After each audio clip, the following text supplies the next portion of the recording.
ఖమ్మం జిల్లా రూరల్ మండలం మద్దులపల్లిలో ఈ నెల 18న ముఖ్యమంత్రి రేవంత్ రెడ్డి పర్యటించనున్నారు. సభ ఏర్పాట్లను రెవెన్యూ శాఖ మంత్రి పొంగులేటి శ్రీనివాసరెడ్డి పరిశీలించారు.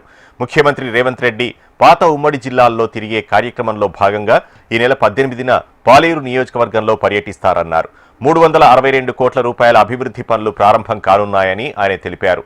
మద్దులపల్లిలో జరిగే సభలో ఉప ముఖ్యమంత్రి భట్టి విక్రమార్క, మంత్రులు తుమ్మల నాగేశ్వరరావు, ఉత్తమ్ కుమార్ రెడ్డి, దామోదర రాజనరసింహ, వాకిటి శ్రీహరి పాల్గొంటారని ఆయన తెలిపారు.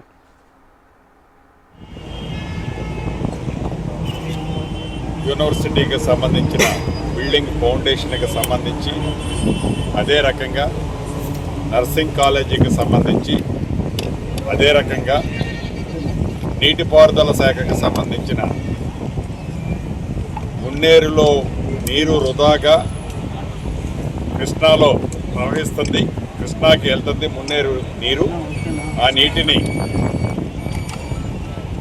పాలేరులోకి, మున్నేరు టు పాలేరు లింక్ క్యానల్కి సంబంధించిన ఫౌండేషను, కూసుమంచిలో 100 పడకల హాస్పిటల్కి సంబంధించిన ఫౌండేషన్తో పాటు మార్కెట్ యార్డు ఏదైతే ఖమ్మంలో పురాతనంగా నిర్మించిన ఆ మార్కెట్ యార్డు విశాలంగా లేని కారణంగా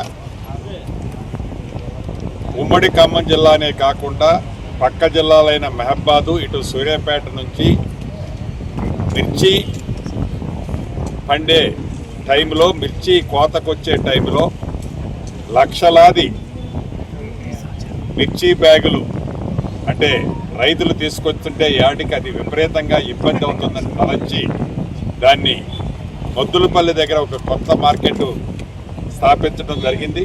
దాన్ని